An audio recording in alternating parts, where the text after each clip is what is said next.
purihin ang ating Panginoon. Panibago na namang Sabado, Sabbath service for the Lord.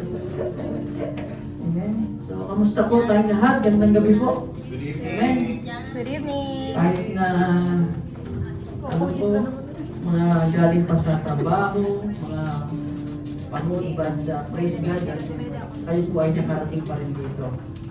Kaya po, sige po, palakpakan natin natin Panginoon. Hallelujah. Praise the Lord. So ngayon po, napakagandang mensahe na ibibigay sa atin ng ating Panginoon. At ako po ay tagapagpahayag lamang. Amen po, unang-una. Lahat po tayo, yung ating mga puso't isipan, i-ready natin to accept the Word of God. At kung meron po tayong mga Bible sa ating mga cellphone or mas maganda yung book, kung meron po, ilabas po natin, basahin po natin, nasundan niyo po ako. Or mag-focus po tayo sa kung wala po sa screen. Amen po? Amen. Praise God. So bago po yun, ating pong basahin ang ating verse. Matatagpuan sa John chapter 16, verse 32 to 33. Sige po, sabay-sabay nating basahin. A time is coming, and in fact has come. Parang wala akong masabay, sabay-sabay. Sabay-sabay po. Yung may ano, nantok pa po ba? Sino dito nakapagkarap na? Kanina, ang daming karap. So, gising na po tayo. Siguro gusto kape, Kuya Teng. Amen. Sige po, ating basahin. Salita ng Panginoon. A time is coming, and in fact has come, Then you will be scattered, each to your own home. You will leave me all alone. Yet I am not alone, for my Father is with me. I have told you these things so that in me you may have peace. In this world you will have trouble, but take heart, I have overcome the world. Amen. Sige po, yung mga inaantok, sige, lahat po tayo, tumayo muna. Yan. Para mawala yung ating antok. Praise God. Tayo pong lahat ay mananalangin.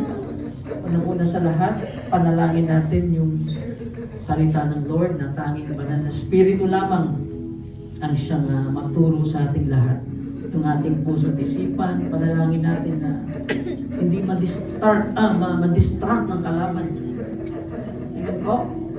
Pag-pray natin ang ating mga puso at isipan na ma-align kung ano ang mensahe ng Lord. Lord, hallelujah. Maraming salamat, Ama, sa iyong presensya, Panginoon. Ngayong gabi, Panginoon, na kami nasa iyong harapan, Panginoon, na mag-aaral, Panginoon, ng iyong salita.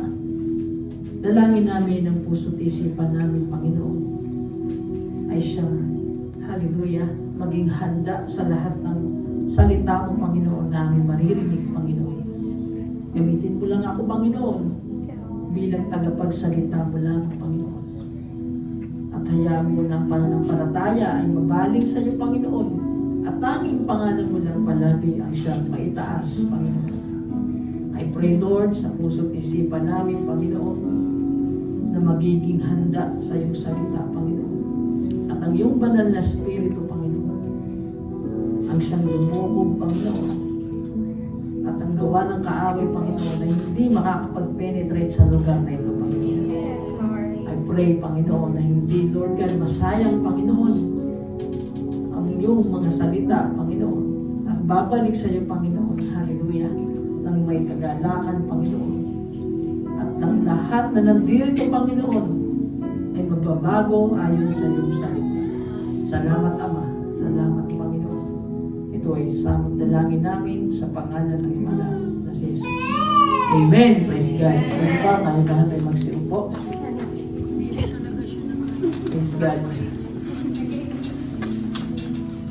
Now, ang title po nitong ating topic na binigay ng Lord, ayaw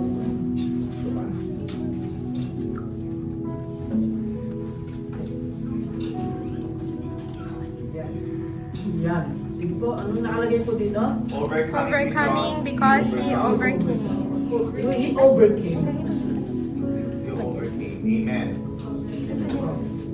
Now, ang tawag sa isang Christian or believer ng ating Panginoon, dapat ano po? Dapat overcomer. Pag sinabing overcomer, ano pong ibig sabihin po nito? Sa Tagalog. Anong sa Tagalog yung overcome? Napagtagumpayan. Napagtagumpayan. Glorious. Amen po?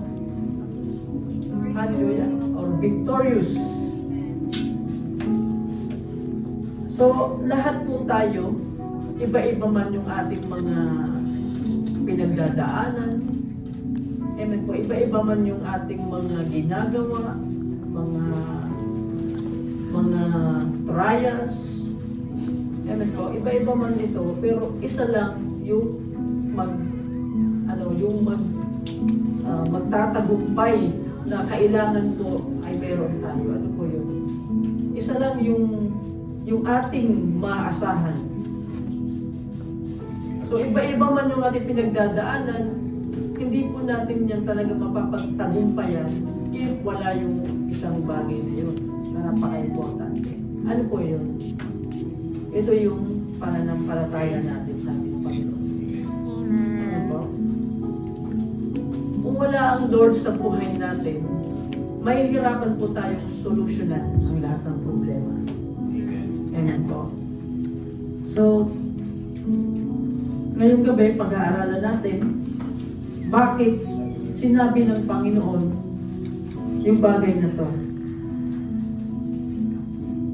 Darating yung time, sabi niya sa mga disciples, na sila'y may scattered, magkakawatak-watak. In this time, amen po, sabi niya, ang tanging makakasama niya lang kapag nag-alisa na itong mga disciples ay ang Ama, ay ang ating Diyos Ama. Kaya sinasabi ni Jesus Christ sa kanyang mga disipulo, sinasabi ko sa inyo, yung mga bagay na ito, para kayo'y magkaroon ng kapayapaan. Dahil dito po sa mundo, talagang napakarami pong trouble. Sino dito din nakakaranas ng problema, pagsubok, trials, temptation? Halos lahat po tayo, po, nakakaranas tayo ng mga ganitong bagay. Amen. Praise God. Amen po? Pero sabi ng Panginoon, napagtagumpayan na niyan lahat. Amen. Kung sino man yung nauna sa ganyang pagsubok, yun po ay ang ating Panginoon. Amen po? Tingnan natin yung context dito. Sabi sa John chapter 16, verse 20 to 22. Very truly I tell you, you will weep and mourn while the world rejoices. You will grieve, but your grief will turn to joy. Amen. So, sinasabi ng Panginoon na mag-weep at mag-mourn yung kanyang mga disipulo. Pero after nun, anong kapalit? Joy. Kagalakan, kasiyahan. A woman giving birth to a child has pain because her time has come. But when her baby is born, she forgets the anguish because of her joy that a child is born into the world. So, grabe yung mga nanganganak, di po ba? Sino dito yung mga na-experience ng mga anak? Nung makita ko yung asawa ko nung nanganganak, nagle-labor. Parang may nag-email na lalaki. Ang dami nagsisigawan ng sobrang sakit. Minsan, naisip ko, gano'n kaya talaga kasakit itong mga nagle-labor. Grabe ang sigaw ng mga nagle-labor. So, ganun daw, katindi. Ano po? So, imagine natin na inilarawan ng ating Panginoon yung mga nanganganak. Pero after na maipanganak, grabe yung kasiyahan. So, yung mga disipulo, grabe ang kanilang mga pinagdadaanan sa pagsunod sa Panginoon Jesus. Amen po. Sino dito yung mga tagasunod na ng Panginoong Jesus? Lahat tayo, amen? We believe in Jesus Christ. Amen? Pero hindi lahat nakakaranas ng ano. Hindi lahat nakakaranas talagang totally matitinding pagsubok. Tulad ng nangyari sa mga disipulo. Nowadays, makikita mo parang ang mga Christian parang easy-easy na lang. Parang pwedeng sumimbaw, pwedeng hindi. Pwedeng mag-aral, pwedeng hindi. Pwedeng mag-pray, pwedeng hindi. So, meron ngayong mga choice. Amen po? Meron tayong mga bagay na mas nauuna. Hindi, amen po yung katulad ng mga disipulo noon, lalo na yung 12 disciples. Grabe ang kanilang pinagdaanan just to follow Jesus Christ. Amen po? Sometimes yung mga Christian, hindi pwedeng mapuyat, hindi pwedeng, amen po, na hindi ready. So, hindi pwedeng malayo. Pero yung time ng mga disipulo, grabe ang kanilang pagsusumikap to follow Jesus. Kaya po minsan kapag babasahin mo yung buhay ng bawat disciples, kung may encourage ka kung paano sila sumunod. Parang nakakahiya sa puso't isipan mo na ganito lang ang aking nagagawa ko the Lord. At minsan, amen po, nauuna pa yung ating sariling kagustuhan. So, hallelujah. Ganito po yung mga pinagdaanan nila. Ito yung context ng verse na ito. So with you, now is your time of grief, but I will see you again, and you will rejoice. And no one will take away your joy. This time, nagpapaalala na ang Panginoon Jesus kasi malapit na siyang pupunta. Malapit na siyang maranasan yung paghihirap na dapat tayo ang makakaranas. Dahil po sa ginawa ng Panginoon, sa sakripisyo ng ating Panginoon, hindi na po natin yung naranasan. Amen po. Nalungkot man sila sa ginawa sa nangyari sa ating Panginoon Jesus, pero after nung nangyari na yun, napagtagumpayan niya ang lahat ng kasalanan. Amen po. Nailigtas po tayong lahat.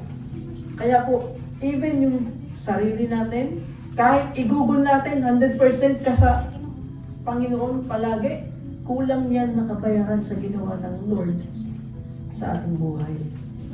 Amen po? Ano yung ating maibabalik sa Lord? Praise God.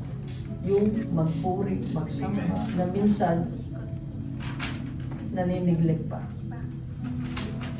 Hallelujah? Huwag po tayong mulukot ha. Tahimik tayo na. Seryoso. Yan. Trouble of this world. Ito yung kadalasan, amen po, na makikita mo na trouble dito sa mundo ito. Kasi minsan masyado nating minamahal yung mundo, no, which is iiwan din naman natin balang araw. At sabi nga, pangsamantala lang tayo dito. Amen. Ang kasunod nito, eternal. Kaya lang dalawang bagay. Eternal eternal fire at ano isa? Eternal life. So, hindi, pagkatapos natin dito sa mundo, ang alam ng iba is, tapos na. Wala nang trouble, wala nang paghihirap. Yes, wala na po yun. Kung doon tayo mapupunta, doon sa pinangako ng Panginoon. Amen po. Pero paano kung doon tayo napunta doon sa eternal fire? Amen po. So, minsan ba naisip natin sa ating mga sarili na, Lord, hallelujah, ako ba ay karapat-dapat dito sa pagliligtas na ginawa mo. Kadalasan itong trouble dito sa mundo, ito yung hinder sa isang Kristiyano na lumago sa pananampalataya. Amen po. Sabi dito sa una, the disciples experience grief, hardship, and persecution, and fiery trials meant to test their faith. So, nakita naman natin yung buhay ng mga sumunod sa Panginoong Yesus, kung paano sila i-persecute. Tama po? At yung mga kanilang kamatayan, ma-amaze ka kung grabe ang sinapit nila. Yung mga ipinako din sa krus na patuwarik, pinubunutan ng ulo, iba-ibang klase. Praise God. Pero hanggang sa dulo, kahit sila yung pinahirapan, hindi sila bumitaw sa kanilang pananampalataya. So, kadalasan, amen po, sa isang tao, konting problema lang, sumusuko na. Sumunod sa Panginoong Hesus, nung mayroong persecute, konting konting panlalait lang, wala na, nag-stop na. Or, konting problema, hindi na nakapagpatuloy. So, itong mga disciples, grabe ang testing ng sa kanilang mga pananampalataya. But still, amen po, continue to follow in Jesus Christ. At yun po yung ninanais ng Lord, kaya niya binigay ang ating verse na ito. Kailangan nating maging overcomer. Amen. Kailangan nating maging overcome. Hindi natin control ang mga nangyayari. Amen. Amen po. Wala yan sa ating control. Ang control lang natin ay yung tayo ay makapag-pray sa Panginoon and let God do the rest. Amen. Amen? So the trouble is a consequence of living in a world that operates in opposition to God's ultimate design. So, ayaw ng demonyo, ayaw ng kaaway na matupad yung kalooban ng Diyos sa buhay ng bawat isa sa atin. Or makilala ang Panginoon. Kaya po, lagi niyang may opposition. Gagawin nitong lahat, ang kaaway, Satanas, gagawin niyang lahat para lang huminto ka sa pagsunod sa Panginoong Yesus. Amen po? So, yan ang trabaho ng makamundo or nasa mundo. Kaya kung sinasabi ng Lord, you should live in spirit para meron kang guidance. Kaya lang ang problema, hindi minsan napapakain ng banal na spirito. Ang napapakain lang ay yung katawan. Kaya katawan lang yung tumataba. Praise God. Minsan katawan lang yung nagkakaroon ng nourishment, pero hindi ang spiritual. Amen po? Kahit ang Panginoong Hesus noon, nung siya ay before siya, magsimula ng kanyang ministry, prayer and fasting, and dumating pa yung time na siya ay tulad ng kaaway. Ano ba ang pinanlaban ng Panginoong Hesus on that time? Word of God. Amen po? Kung wala ang Word of God, which is ang Panginoong Hesus, sa buhay natin, ang tanong dyan, ano ang ipanglalaban mo sa trials? Yan, makikita na lang, nakabitin na, nagbigti na pala. Ouch. Walang makitang solution doon sa problema. Amen po? Kaya minsan dumarating, nang-hold up na. Wala nang matakbuhan. Bakit po? Kulang yung relationship sa ating Panginoon. Amen? Amen po ba? Praise the Lord. Yan. In a modern world based on reported the primary troubles include, ito yung mga bagay. Ngayon, sa panahon ngayon, amen po, ito daw yung mga bagay na nahihirapan ng mga Kristiyano na makasunod sa Panginoon. Dahil sa mga trouble. So ito yung isa, navigating personal sin. Ayan. Nahihirapang kontrolin. Siyempre, kapag lalo kulang tayo sa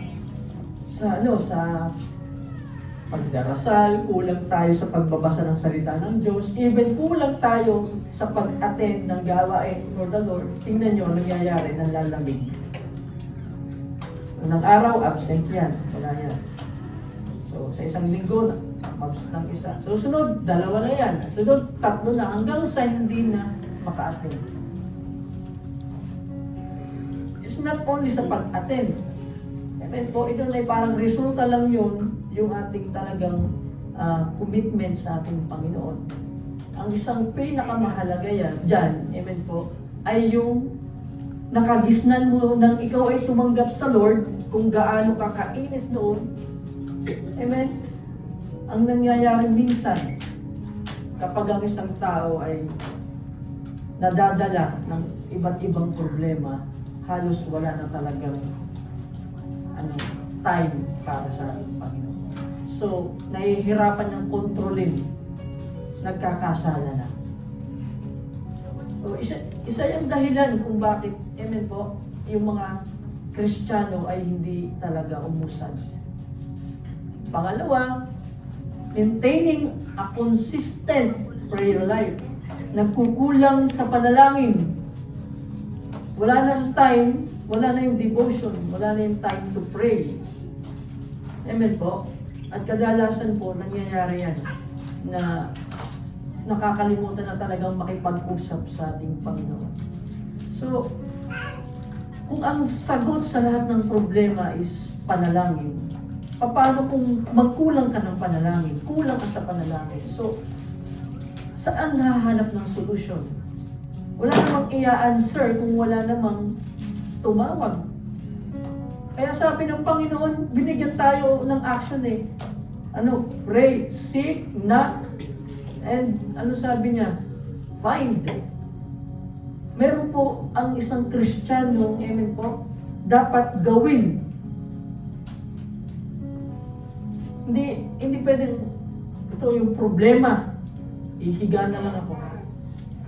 Paggising mo, nandun pa rin ang problema. Kasi wala tayong nagawang solusyon.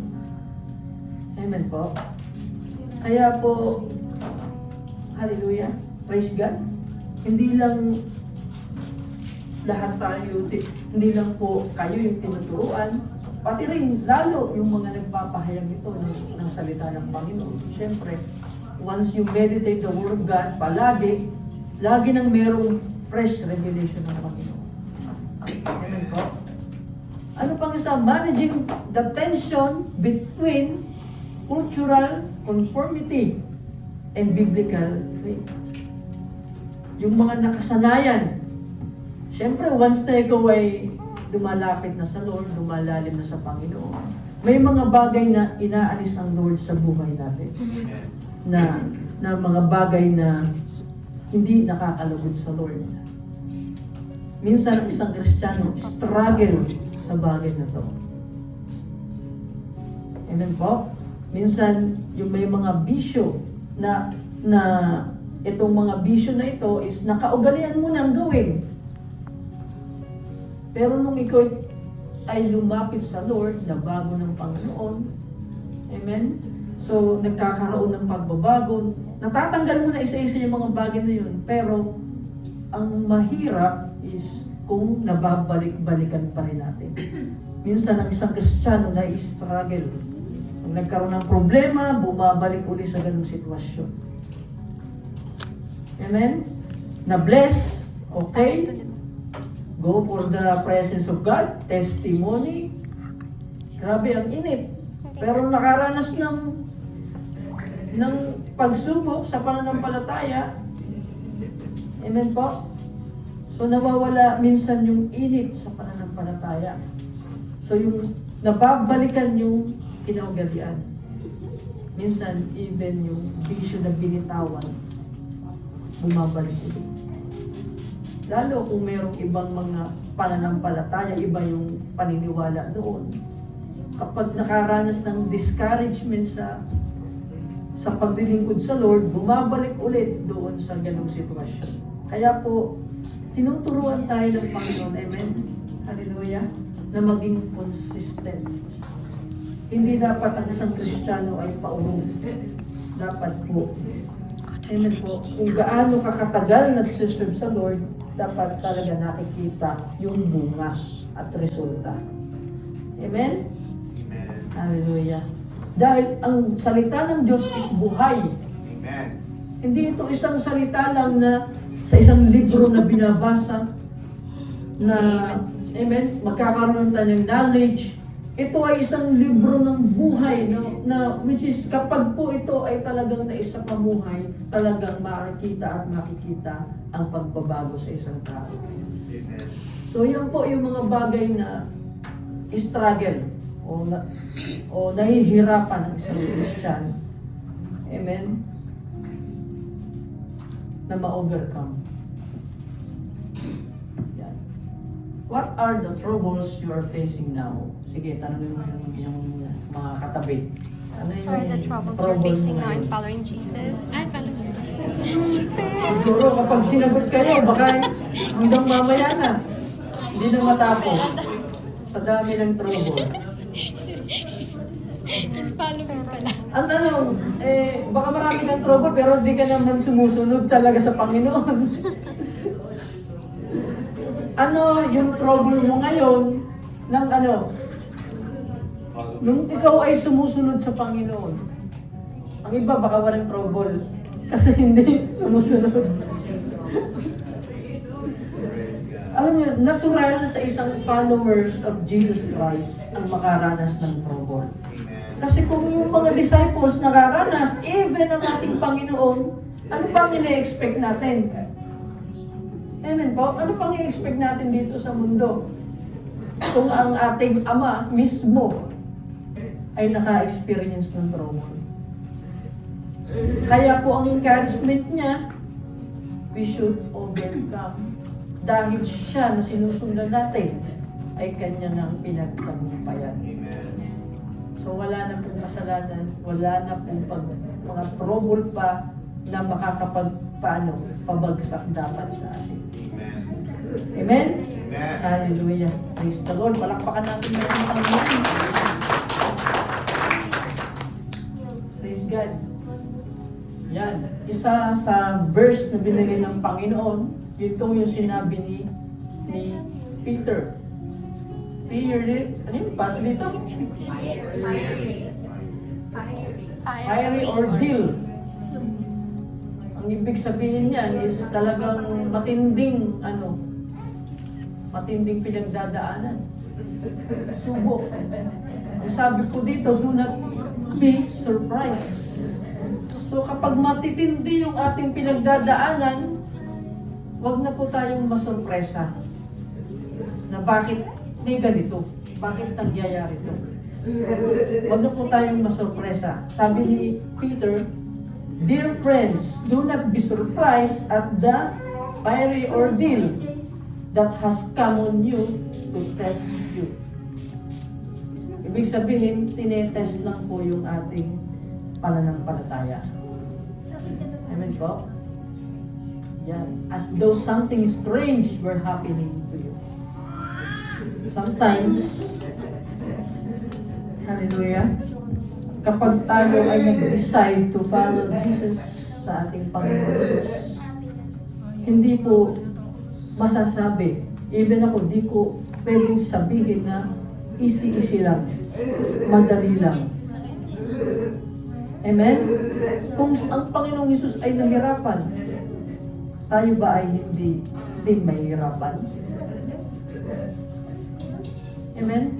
Pero ang kinaganda nito, kahit po gaano kahirap ang pinagdadaanan ng isang tao, lagi po nagtatagumpay kung kasama natin ang Panginoon. Kung Amen. pinuuna natin ang Panginoon sa buhay natin. So, hallelujah, yan yung isang matinding problema. Ano pa yung isa? Temptation. Iba't ibang klaseng temptation. Hallelujah. Ano bang ibig sabihin ng temptation? Ito yung mga gawa ng kaaway. Ano ba ang trabaho ng kaaway? Steal, kill, and destroy. So ano ang kanyang tinatarget? Lust of the eyes. Ano ba? Lust of the flesh and the pride of life. Yan, dapat po alam natin yan. Dapat alam natin yung trabaho po ng kaaway. So kapag alam natin yung trabaho ng kaaway natin, baka isipin nyo mo yung mga kaaway ng kapitbahay o katrabaho. Kailangan alam mo yung kanyang tactics para po tayo ay maging handa. Amen. Amen? So, yan yung mga bagay. So, ang tinitira talaga, kadalasan yan, yung ating po temptation. Kaya po, minsan natetempt tayong gumawa ng mga mali, kasalanan, dahil po tayo ay nagkulang sa prayer at nagkulang sa relationship sa Panginoon.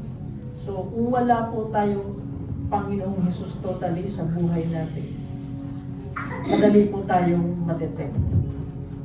Kaya po, praise God, sa buhay natin, wag po natin kakalimutan. At the time of temptation is still choose good. Amen. At time of suffering, still do good. Amen. Amen? Amen. Amen. Sige, palakpakan natin ang Lord. Hallelujah. Panginoon, salamat po. Yan. Anxiety. Yan, kadalasan nararanasan kapag po nagkukulang ng pananampalataya. So, papaano ma-overcome ng isang tao, hallelujah, ang matitinding problema if hindi talaga umaasa sa ating Panginoon. Kasi kahit po anong gawin natin, mahihirapan talaga tayo or hindi talaga natin mapapagtagumpayan ang mga problema. Sino ditong problema? Lahat, wala kayong problema. Praise God. Yung walang problema, siguro hindi na need ng salita ng Diyos. Pwede nang kumain doon. Lahat tayo ay meron pong mga trials, meron po tayong mga problema na pinagdadaanan. Sabi mo sa katabi mo, hindi mo kaya yan. Hindi mo Kung kaya. wala ang Panginoon. Laban lang. Hallelujah. Praise the Lord. Buti pa yung minsan yung mga bata kung nakikita mo, laro na naglaro eh. Sabi ko, Lord, maging bata na lang kaya ulit ako. Pero ang sinabi ng Panginoon, maging bata tayo as become humble. Maging katulad ng isang bata. Maging katulad, hindi maging isip bata. Magkaiba po yan ha. Jeez. Hallelujah. 1 Peter chapter 5 verse 7 to 9. Cast all your anxiety on Him. Diba? Kanino yun? Lahat doon ng anxiety. Ibigay natin sa Lord. Amen. Huwag niyo pong sikuhin. Tuhurin niyo. Ano tuhurin? Lumuhod ka sa Panginoon. Amen. Luhuran natin. Yun po yung solution. Amen. Amen? So, madami kang pinagdadaanan. Ang solution, lumapit ka sa Panginoon, lumuhod ka sa Panginoon. At bibigay niya yung yung sagot. Amen. paano tayo pagkakatiwalaan ng Lord sa something na ating ipinagpipray if hindi niya tayo mapagkakatiwalaan or hindi tayo deserving doon sa bagay na hinihingi natin. Baka po masayang lang. Amen? So, kung ano po yung kakayanan natin, alam po ng Panginoon yun. Kaya nga sabi niya, hindi mo pa hinihingi, alam niya ang kailangan mo. Amen. Amen? So kung sa maliit na bagay, tayo ay sumusuko na, papaano pa kaya sa malaking bagay? Paano ka bibigyan ng Panginoon ng hallelujah, bagay na gusto mong hingiin? Kung yung maliit na bagay, hindi natin ma-handle. Minsan narattle na tayo sa isang maliit lang na pagsubok. Amen po? Pero kapag nakita mo kung gaano katindi yung pagsubok ng mga disipulo, kanilang napagtagumpayan. At hindi po nila kinailangan ng time na yun ng maraming pera. Sabi nga ng Lord, kapag kayo naglingkod, go. Wala kayong dala. Amen? Sino dito yung pag wala ng pera sa bulsa, rattle na?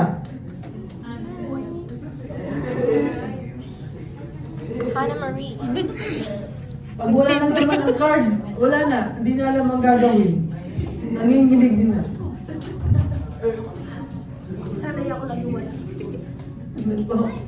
Yung mga disipulo noon, hindi kinailangan kung sino lang yung mag-abot. Tanggap. Kain. Amen po. Hallelujah. Praise God.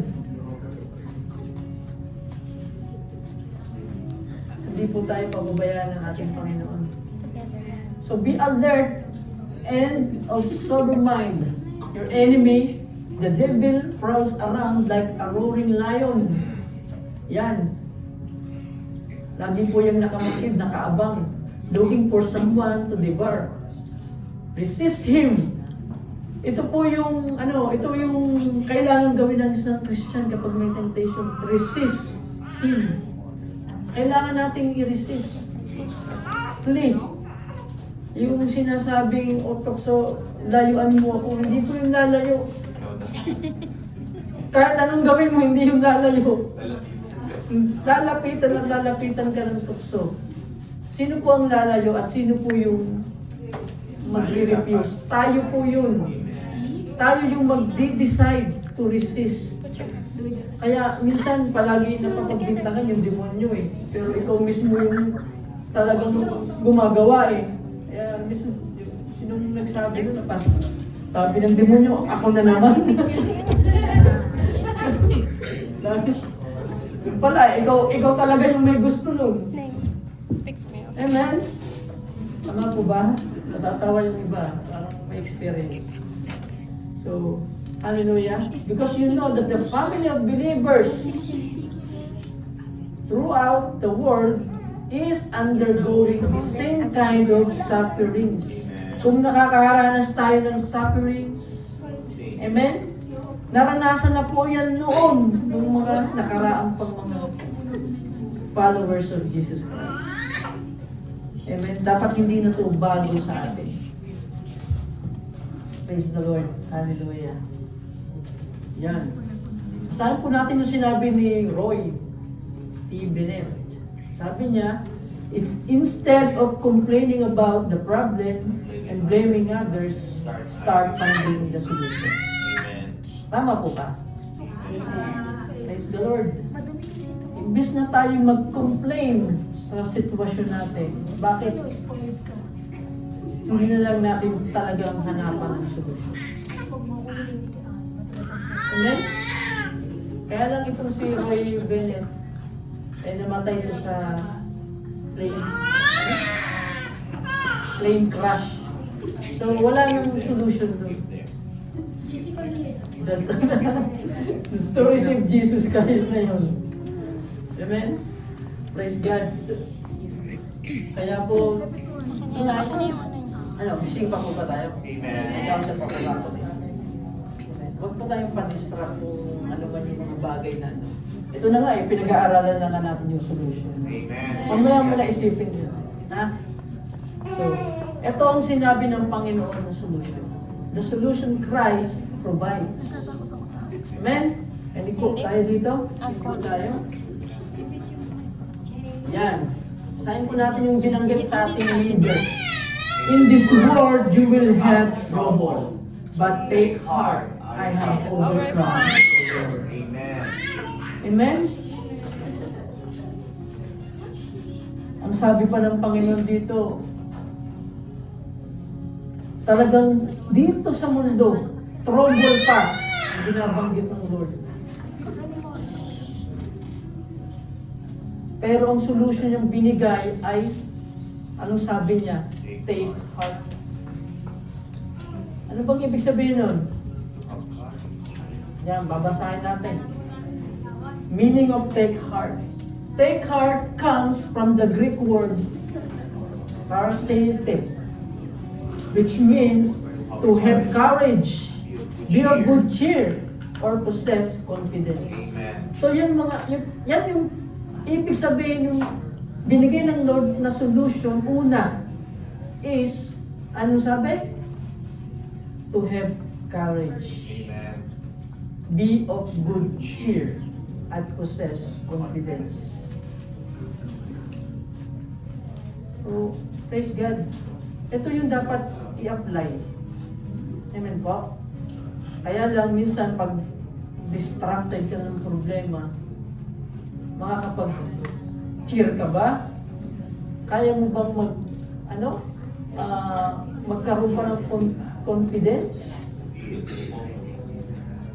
Pero yan yung binigay ng Lord na solution. Kaya nga, pag tayo nakakaranas ng iba't ibang klase ng pagsubok, amen, praise the Lord. Kasi after nyan, matututo po tayo. Panibagong kaalaman na naman na matututunan sa ating Panginoon. Hallelujah. So yan yung binigay ng Lord, take heart. At pangalawa, in-encourage niya ang mga disciples. Tayo po yun. Tayo po sa lahat. Sabi niya, na-overcome na niya. So, kung yung ating sinusundan ay overcomer, it means tayo din ay magiging overcomer. Amen. Amen? Amen. So, ang bagay na hindi natin ma-overcome, hindi po natin hawak ang ating buhay. Amen. Kahit ang buhay ng ating mga kasama. Kapatid, pamilya, hindi po natin yan hawak. Kaya minsan kapag hindi tayo ready, wala tayong salita ng Diyos. Pag may nangyaring something sa pamilya natin, rattle, distracted, hindi na makapag-isip ng tama, hindi na makapag-cheer. Bakit po? Hallelujah. Nakalimutan yung sinabi ng Lord, take heart. Take heart. Sabihin mo sa katabi mo, take heart. Hallelujah. Take heart. Take. Take heart. Praise the Lord. Jesus. Take heart. Amen? Amen. Diyan ba kayo? Why can we take heart? Sabi nga dito, ito yung solution na binanggit ng Lord. So yung una, take heart. And then pangalawa, in-encourage nga, I have overcome the world. Amen. Jesus says this because His victory over sin. Napagtagumpayan na niya eh. Amen. Death and the spiritual forces of evil is already accomplished. Tapos na. It is not a future possibility, but a present reality. Amen. Palakpakan natin ang Panginoon natin. Hallelujah. Hindi yan haka-haka lang. Or paparating pa lang. Nangyari na po ito. Kaya nga tayo nandito eh. Amen. Amen? Hallelujah. Praise God. Romans 12:21. Do not be overcome by evil, but overcome evil with good. Praise God. Kaya po, kapag meron po tayong mga pagsubok, temptation, amen, kailangan po natin niyang mapagtagumpayan. Hindi yung kalaban pa ang magtagumpay sa atin. Kaya po nawawalan ng pag-asa dahil masyadong tinatambayan. Sabi nga, daanan mo lang, wag mo pong tambayan. Amen? Yung mabigat, yan ay gumagaan kapag binibitawan. Amen? Bitawan mo sa Panginoon. Gagawin yung problema natin. Mararanasan natin yung sinabi ng Panginoon na peace. Yung kapayapaan ko, hindi mo yan makikita dito sa mundo. Pangsamantalang kapayapaan ng kuya. Ang totoong kapayapaan ay yung tayo ay mayroong pananalig sa ating Panginoon. Dahil yung kapayapaan po na ito, amen, hindi po yun maibibigay ng kahit na anong bagay sa mundo. Amen. Hallelujah. Praise God. Sige po. Pakakpakan natin ang Panginoon.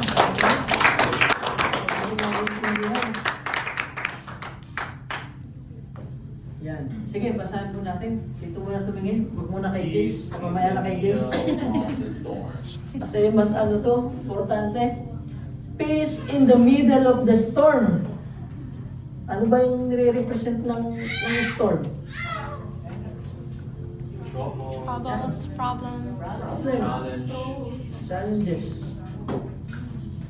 I have told you these things so that in me you may have peace. Amen. Hallelujah. Kaya binabanggit ng Panginoon ito sa bawat Kristiyano, sa bawat mananampalataya. Gusto niya na magkaroon tayo ng kapayapaan. Hindi tayo rattled or hindi tayo ganun tawag dito, yung reaction natin dito sa mundo. So, the solution isn't that the tribulation or trouble will disappear. Hindi po sinabi ng Lord na talagang walang magiging pagsubok o trouble. Ibig sabihin po, natural na yung trouble sa atin. Huwag na tayo magtaka kung mayroong mga yung wala tayong, tawag dito, yung lagi tayong nakakaranas ng problema, pagsubok. Kasi kung walang problema, ano pa yung ating resulta ng buhay natin? Para saan pa kung wala tayong sinusolusyonan? Amen po?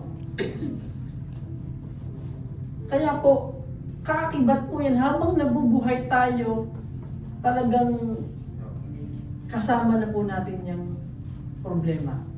Pero kasama din natin ang solusyon. Amen. Amen? So hindi niya pinangako na maalis niya, but that you can have inner peace. Hallelujah. Ang pagsubok ng tao ay hindi po physical. Yung battle ay hindi po physical. Lagi po yung spiritual, yung inner. Kasi resulta lang naman yung yung mga nagagawa natin dito sa inner na doon sa totally nasa kalooban natin. So, but that you can inner peace while it is happening because the final outcome is secure. Amen. Hallelujah. So, ibigay natin sa ating Panginoon, secure na po yung problema mo. Amen. Sino dito yung nabigo ng tinaas sa Lord? May nabigo ba na nagtiwala sa Panginoon? Na nag-pray sa Lord? Kung meron man, siguro wala na kayo ngayon dito. Amen. But because lagi nang ina-answer ng Lord, lagi nang may pag-asa na binibigay, kaya po tayo ay nagbabalik-balik sa presensya Amen. ng Praise Panginoon. God. Amen? He is greater than the trouble. So kahit paanong trouble, lagi nating isipin, mas malaki ang Panginoon dyan sa problema Amen. natin. So the trouble you face is temporary, but the victory Jesus won is eternal. Amen.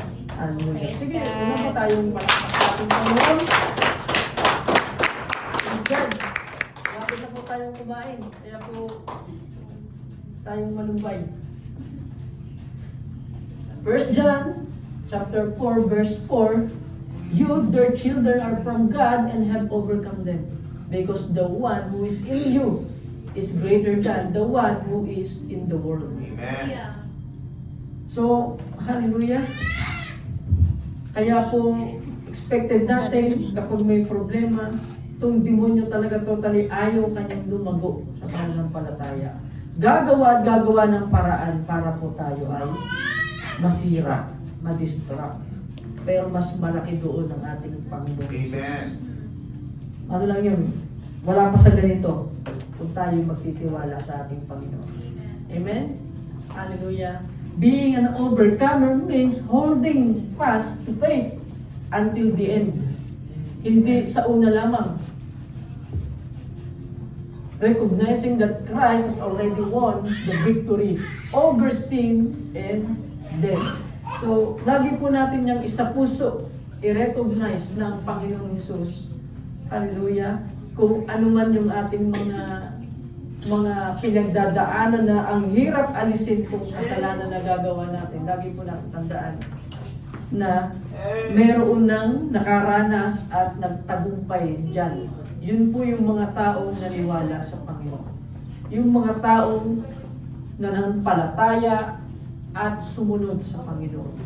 Kaya po ang solution, take heart Take heart. at magtiwala sa Panginoong Jesus. For everyone born of God overcomes the world. And this is the victory that has overcome the world, even our faith. Who is it that overcomes the world? Yun ang tanong. Only the one Who who believes believes in Jesus. that Jesus is the Son of God. Amen. Amen? Hallelujah. To God be the glory. Thank you, Lord. Thank you, Lord. Amen.